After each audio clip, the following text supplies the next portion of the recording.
महाराष्ट्र का अगला सीएम कौन होगा? इस सवाल के बीच अब देखिए एकनाथ शिंदे ने प्रेस कॉन्फ्रेंस की है और इसी दौरान उन्होंने ऐलान किया है कि मैंने कभी खुद को सीएम नहीं समझा, मैं हमेशा कॉमन मैन बनकर काम करता आया हूं।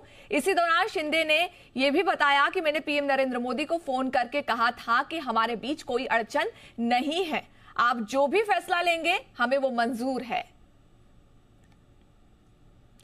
तो देखिए एकनाथ शिंदे ने प्रेस कॉन्फ्रेंस की है जिसमें उन्होंने कई बातें कही। उन्होंने स्पष्ट तौर पे कहा कि मैंने पीएम नरेंद्र मोदी को कॉल किया था और कहा था कि आप जो भी फैसला लेंगे हमें मंजूर है। जो मैंने आप लोगों को कहा कि लगा कि क्या हुआ, मैं तो कल आदरणीय प्रधानमंत्री जी से भी बात की, उनको भी कहा सरकार बनाने में हमारी तरफ से कोई अड़चन नहीं है, आप निर्णय ले लो, जैसे आपके भारतीय जनता पार्टी को आपका निर्णय अंतिम रहता है। हम भी महायुति के कौन लीडर है, एनडीए के लीडर कौन है, मोदी जी है, अमित भाई है, तो उनको कहा कि मैंने अमित भाई जी को भी फोन किया, मोदी जी को भी फोन किया, सरकार बनाने में हमारी तरफ से कोई भी रुकावट, कोई भी अड़चन, कोई भी कुछ भी किसी भी तरह का अड़ंगा नहीं है। आप बेशक आप निर्णय ले लो, उस निर्णय की तामील हो जाएगी, निर्णय की अमल हो जाएगी।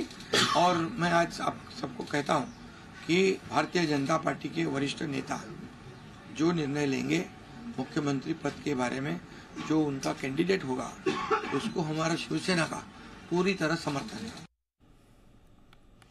और इस खबर पर ज्यादा डिटेल के साथ जुड़ रहे हैं मुंबई से हमारे संवाददाता ओमकार देशमुख।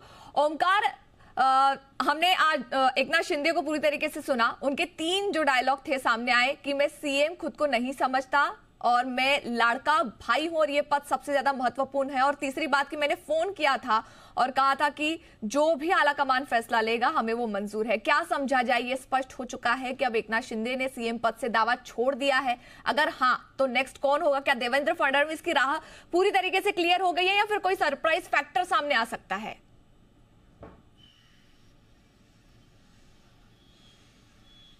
फिलहाल तो महाराष्ट्र में बीजेपी का मुख्यमंत्री बनेगा, ये बात तकरीबन तय हो चुकी है।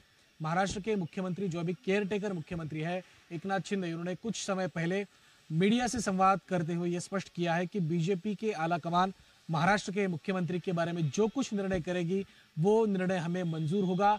बीजेपी जो कोई कैंडिडेट सीएम पद के लिए आगे करेगी उसको हम शिवसेना की पार्टी की तरफ से मंजूरी देंगे, उसका हम समर्थन करेंगे। इसलिए अब शिवसेना मुख्यमंत्री पद के इस पूरी प्रोसेस में कोई भी अड़ंगा नहीं डालेगी और ना हमारा अड़ंगा पहले भी था, ऐसा एकनाथ शिंदे ने स्पष्ट किया है।